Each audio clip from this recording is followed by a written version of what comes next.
बहुत समय पहले राजा सगर ने अश्वमेध यज्ञ करने का निर्णय लिया। यज्ञ के लिए उनका घोड़ा पूरे संसार में घूमने लगा।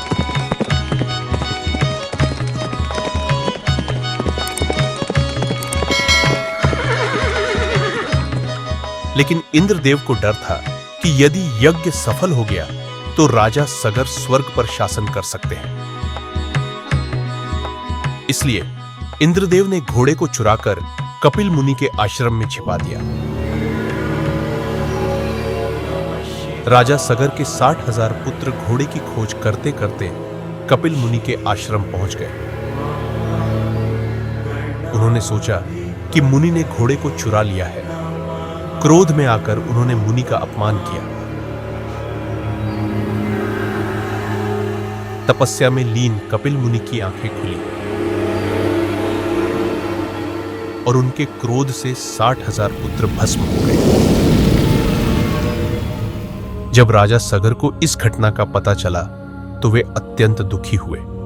उन्होंने अपने वंश को मुक्त करने के लिए समाधान खोजा। उनके वंशजों में से एक भगीरथ ने गंगा को पृथ्वी पर लाने का प्रण लिया, क्योंकि गंगा के जल से ही उनके पूर्वजों की आत्मा को मुक्ति मिल सकती थी। तपस्या की। उनकी तपस्या से प्रसन्न होकर गंगा देवी प्रकट हुई और कहा, मैं पृथ्वी पर अवश्य आऊंगी, लेकिन मेरा वेग पृथ्वी को नष्ट कर सकता है।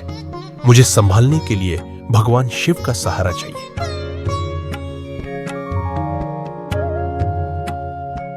भगीरथ ने भगवान शिव की आराधना की। शिवजी ने उनकी तपस्या स्वीकार की और गंगा के वेग को अपनी जटाओं में समेट लिया।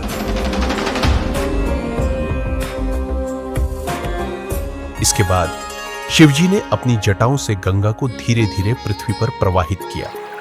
गंगा ने भगीरथ का अनुसरण करते हुए कपिल मुनि के आश्रम तक पहुंचकर राजा सगर के पुत्रों की राख को अपने पवित्र जल से छू लिया। उनके पूर्वजों को मोक्ष प्राप्त हुआ। इस तरह गंगा पृथ्वी पर अवतरित हुई और तब से वह मोक्षदायिनी कही जाती है। यह कथा हमें तप, भक्ति और धैर्य का महत्व सिखाती है।